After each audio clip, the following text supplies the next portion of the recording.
Raheem Kassam is the Breitbart News London editor-in-chief and the author of the new book, No-Go Zones, How Sharia Law is Coming to a Neighborhood Near You. Raheem, welcome back to the program. Thank you hear and you look at those pictures and you hear about the thousands of people who are coming across to these, basically low-hanging fruit countries that are right across from the Middle East and Northern Africa. They're the easiest places to get to.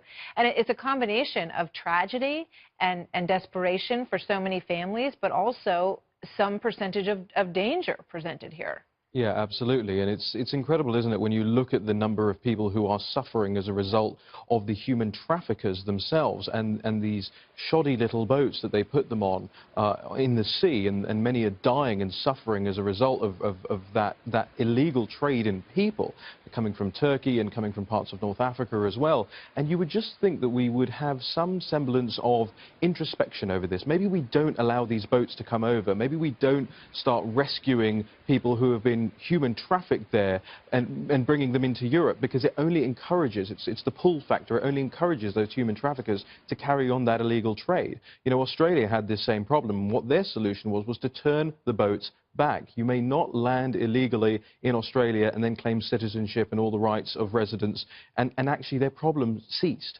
And Europe hasn't quite got to grips with that yet. And it's not obviously just that problem that we're talking about. Barcelona today, I guarantee you, I mean, the guy that we know has come from Ceuta and the other guy from Melilla. These are two Spanish enclaves in the north of Africa. These are areas which are hotly under dispute, and areas in which thousands of migrants literally every week are storming the gates to these areas and trying to race their way into Europe. And you see it in that video that you just showed.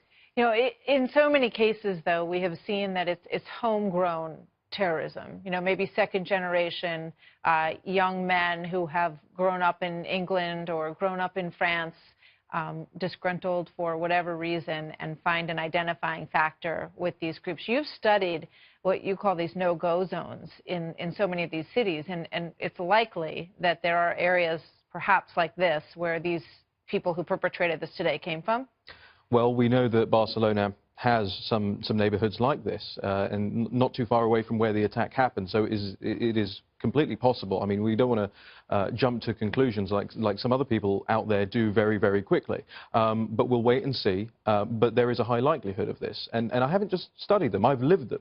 I lived in London most of my life, and I've seen these places come to fruition. I traveled to Sweden, I traveled to Brussels, to the northern Parisian suburbs, and I saw what was going on in these neighborhoods, how second-generation immigrants who grew up in Muslim families, people like me, people with my name, with my complexion, that look like me, were being taken in by radical fundamentalist Islam and having their minds poisoned and going out and doing things like this. And I know what the conveyor belt looks like. I know how people get there.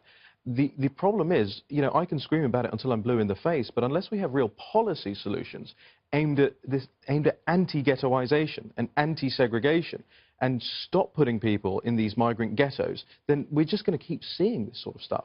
Raheem, thank you very much. Great to see you again. Raheem Kassam.